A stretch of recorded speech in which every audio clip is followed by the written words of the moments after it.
அடுத்ததாக கடைசி ராசியான மீனம் ராசி நேயர்களுக்கு இந்த 2026 எப்படி அமைய போகுது அப்படின்றத ஜோதிடர்கள் கிட்ட கேட்டு தெரிஞ்சுக்கலாம். முதலாவதாக எடப்பாடி சின்னையர் அவர்கள், நீங்க சொல்லுங்க ஐயா. இந்த மீனராசிக்கு இத்தனால பட்ட கஷ்டம் வந்து படிப்படியாக குறையறதுக்கான வாய்ப்பு இருக்குது. பூர்வீக சொத்துக்கள் சம்மந்தப்பட்ட பிரச்சனை தீரும். புத்திரப்பாக்கியம் ரொம்ப நாளாக இல்லாதவங்களுக்கு புத்திரத்துக்கு உண்டான வாய்ப்புகள் வந்து இருக்குது. அதேமாரி வந்து பார்த்திங்கன்னா, இந்த குருவுடைய பயிற்சிக்கு பின்னாடி படிப்படியாக இந்த ராசிக்கு வந்து பரவாயில்ல. இதுக்கு வந்து பார்த்திங்கன்னா, அந்த வழிபாடு அப்படின்னா ஸ்ரீரங்கம் வந்து பெருமாள் கோயில் வழிபாடு தான் பரவாயில்லன்னு சொல்லலாம். எதற்காக அப்படின்னா, எப்பயும் பாம்புக்கு வந்து தண்ணியில் விஷம் வந்து கம்மிதாங்கும் போது அந்த வழிபாடு எடுத்துக்கிட்டாவே இந்த மீனராசிக்கு அந்த ஜென்மசனி தாக்கத்திலேருந்து கண்டிப்பாக விடுபடலாம்.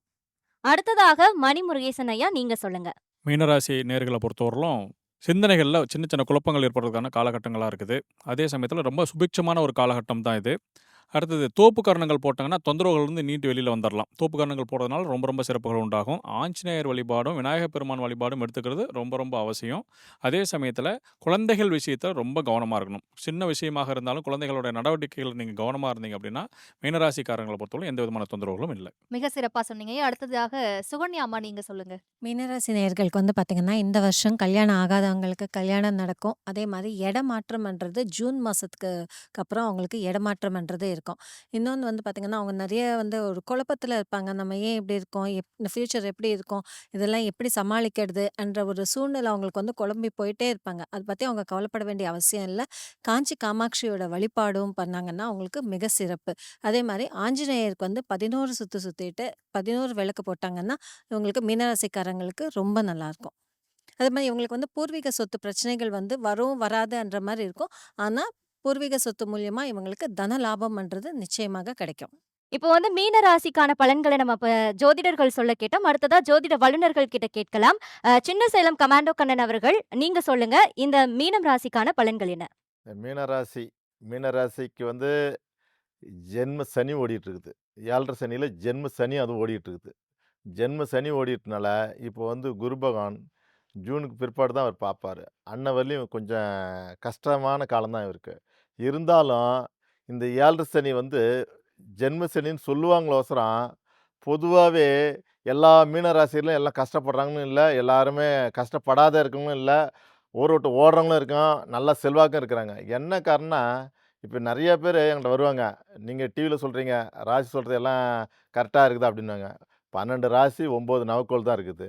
எல்லாத்துக்குமே இந்த ராசின்றது வந்து 12 ராசின் போது அவங்களுக்கு வந்து அவங்க ஜாதகப்படி இந்த 12 கட்டத்தில் இந்த நவக்கோள் எப்படி உக்காந்துருக்கிறாங்க, சுப கிரகங்கள் எப்படி பாஸ் ஆகுறாங்க, பாவ கிரகங்கள் எப்படி பாஸ் ஆகுது, லக்ன ரீதியாகவும் பார்க்கணும், ராசி ரீதியாகவும் பார்க்கணும், தசாபுத்தி ரீதியாகவும் பார்க்கணும்.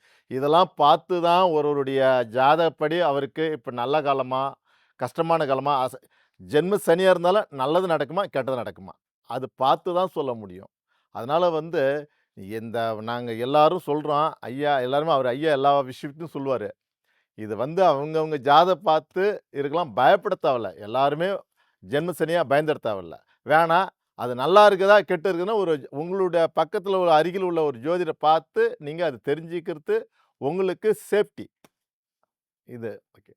அடுத்ததாக சின்ன சேலம் சுதாகண்ணன் அம்மா, நீங்க சொல்லுங்க. மீனராசி நேயர்கள், சோம்பல் தன்மை கொஞ்சம் அதிகமாக இருக்கிற மாதிரி இருக்கும். உடல் சோர்வு இருக்கும். ஏன்னா ஜென்மத்திலே சனி பகவான் இருக்கறனால கொஞ்சம் சீக்கிரம் எந்திரிக்க முடியாத தன்மை, உடல் உபாதைகள் இருக்கிறது, இந்த மாதிரியான விஷயங்கள் இருக்கும். ஆனாலும் ஆண்டின் பிற்பகுதியில் குரு உங்கள் ராசியவே பார்ப்பாரு. அதனுடைய விஷயங்கள் எல்லாம் அப்படியே மாற்றமாகி ஒரு அடுத்தடுத்த கட்ட வளர்ச்சிக்கும் நல்லதுக்கும் உங்களுக்கு போகிறதுக்கு நல்ல வாய்ப்பு இருக்குது. கணவன் மனைவி வாக்குவாதம் வம்பு வழக்குகள் வச்சுக்காதீங்க. ஜென்ம சனியாக இருந்தாலும் சுப விஷயங்களை நடத்தி கொடுக்கக்கூடிய வாய்ப்புகள் உங்களுக்கு கண்டிப்பாக தருவார். இப்போ வீடு கட்டுறது, இடம் வாங்குறது, திருமணம் பண்ணுறது, இந்த மாதிரியான அசையா சொத்துக்கள் விஷயங்களில் நீங்கள் நல்லது பண்ணிக்கக்கூடிய வாய்ப்பு நல்லா இருக்குது. மீனம் அப்படின்றது கடல் அப்படிங்கிறதுனால கடல் சார்ந்த கடவுள்கள் வழிபாடு எல்லாம் உங்களுக்கு நல்ல முன்னேற்றம் கொடுக்கும். பொறுமையாக நிதானமாக சோம்பல் தன்மையை விடுத்து நீங்கள் வந்து அதிக கடின உழைப்போடு இருந்தீங்கன்னா நல்ல முன்னேற்றமான ஆண்டு தான். உங்கள் ராசியவே குரு பார்க்க வராரு, பயன்படுத்திக்கோங்க.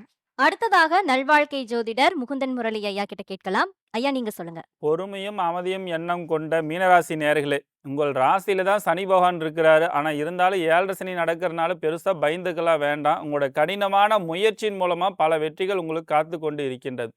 இந்த திட்டமிடுதல் அப்படின்ற ஒரு விஷயத்தை மட்டும் கொஞ்சம் கவனம் செலுத்தினீங்கன்னா, அதாவது அடுத்தது நாம் என்ன பண்ண போகிறோம் அப்படின்றது முன்கூட்டியே திட்டமிடுதல் வைத்து கொள்ள வேண்டும். இந்த ப்ராஜெக்ட் ஒதுக்குற மாரி வந்து பார்த்தீங்கன்னா, எல்லா வகையான திட்டங்களை முன்கூட்டியே திட்டமிடுத்தீங்க அப்படின்னா, பல வகையான ஒரு மாற்றத்தை வளர்ச்சியில் உங்களுக்கு காத்து கொண்டு இருக்கின்றது. விவசாயத்தில் இருப்பவர்களுக்கு கடினமான உழைப்பின் மூலமாக நிறைய வளர்ச்சிகள் முன்னேற்றங்கள் ஏற்படுத்தி கொடுக்கும்.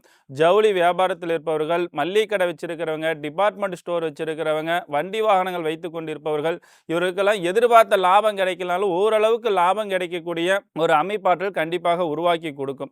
இந்த மீனராசிக்காரர்களை பொறுத்த வரைக்கும் உங்களோட உடல் ஆரோக்கியத்தில் மட்டும் கொஞ்சம் கவனமாக இருக்கணும். அதேமாரி கோபத்தினால வார்த்தைகள் ரொம்ப ரொம்ப கவனமாக இருக்கணும். இடம் பொருள் ஏவல் தெரிந்து எந்த இடத்துல எதை பேச வேண்டும், எந்த இடத்துல எதை பேசக்கூடாதுன்றத உணர்ந்து புரிஞ்சு பேசிக்கொண்டீர்கள் என்றால் உறவுகள் பகையாகாமல் நட்புகள் பலப்படுத்தி கொடுக்கும். இந்த ஆண்டு உங்களுக்கு சிறப்பான ஒரு முன்னேற்றங்கள் ஏற்படுத்தி கொடுக்க வேண்டும் என்றால் உங்களோட குலதெய்வ வழிபாடு மிகப்பெரிய ஒரு வளர்ச்சிகளும் முன்னேற்றத்தை ஏற்படுத்தி கொடுக்கும்.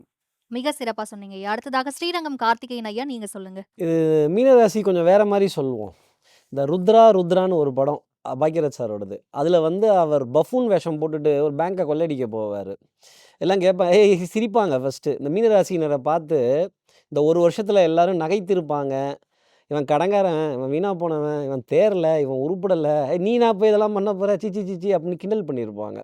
கடைசியில் தான் தெரியும் பேங்கை கொள்ளையடிக்க போகிறதே யார் அப்படின்னா இந்த மீனராசி நேயர்கள் தான். என்ன தான் கொள்ளையடித்தாலும் அவச்சொல்லுடன் கூடிய ராஜயோகம் அப்படிங்கிறது மீனராசி நேயர்களுக்காக உண்டு. என்னது அவச்சொல்லுடன் கூடிய ராஜயோகம்? ஒரு பழிச்சொல் அப்படிங்கிறது இருந்துக்கிட்டு தான் இருக்கும், ஒரு அவச்சொல் அப்படிங்கிறது இருந்துக்கிட்டு தான் இருக்கும். உடல் நலத்தில் இந்த ஸ்ட்ரெஸ்ஸு சார் தூக்கம் இல்லை சார், அது எங்கே சார் இருக்குது அப்படின்னு அந்த புலம்பல் அப்படிங்கிறதும் மீனராசி நேயர்களுக்காக இருக்கும். உடல் நலத்தில் ஒரு சின்ன குறைபாடு அப்படிங்கிறதையும் கடந்து வர வேண்டிய ஒரு தருணம் மீனராசி நேயர்களுக்காக உண்டு. உக்ர தெய்வங்களோட வழிபாடு, காளி, வாராகி, சூலினி, நீலி, இது போன்ற உக்ர பெண் தெய்வங்களோட வழிபாடு. கொல்லிமலையில் இருக்க 8 கை காளி அம்மனோட பிரார்த்தனை, தேங்காய், வாழைப்பழம், பூ, பழம், இன்னும் என்னென்ன அந்த அம்பாளுக்கு நீங்கள் நிவேதனமாக கொடுக்க முடியுமோ கொடுத்து அம்மான அந்த உக்ரமான பெண் தெய்வத்தை பிரார்த்தனை பண்ணி பாருங்கள். அந்த அவச்சொல்லுடன் வெளியில் வரக்கூடிய அமைப்பு மீனராசி நேயர்களுக்காக உண்டு.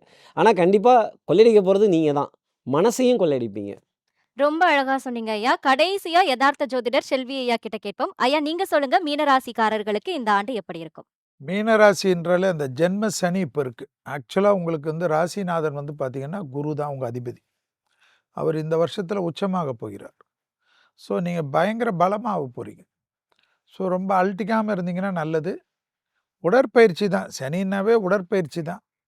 உடற்பயிற்சி செய்யாத சனியை வந்து வெளியிலேருந்து நீங்கள் மீளவே முடியாது. அதனால் அதை மட்டும் கண்டிப்பாக செய்கிறீங்க. சாப்பிட்றீங்களோ இல்லையோ உடற்பயிற்சி முக்கியத்துவம் கொடுங்க. தொழில் விஷயத்தில் ஏற்றங்கள் காணப்படும். வேற்றுமொழி மனிதர்களால் அதிகம் ஆதாயம் பெறுவீர்கள். அதிகமாக கடல் கடந்த பயணத்தை மேற்கொள்ளக்கூடிய ராசியில் யார் வரும்னா மீனம் வரும். தெய்வ திருப்பணிகள் அதிகமாக செய்வீர்கள். தெய்வ காரியத்திற்கு அதிகமாக ஈடுபாடு, மகான்கள் தரிசனம், ஆசீர்வாதம் ஏற்படும். ஜோதிடம் பயில்வது, ஞான மார்க்கம் பயில்வதெல்லாம் ஏற்படும். வேதத்தை பயில்வதெல்லாம் ஏற்படும். மந்திரங்கள் கேட்டால் நல்லா இருக்குமே தோணும். விநாயகர் வழிபாடு, அனுமன் வழிபாடு, நரசிம்மர் வழிபாடு போன்ற தெய்வ வழிபாடுகள் உங்களை மேன்மைப்படுத்தும். வண்டி வாகனத்தில் வித்தைகள் வேண்டாம். இளம் வயதை சார்ந்த மீனராசிக்காரர்கள் சிறிது தேக ஆரோக்கியத்திலும் வாகனத்திலும் அதீத கவனமாக இருக்கணும். கணவன் மனைவி சாதாரண சண்டை கோர்ட்டு வரைக்கும் போய்விடும். குடும்பத்தில் அந்நியர் தலையீடு, பிறர் குடும்ப விஷயத்தில் உங்களுடைய தலையீடு கூடவே கூடாது.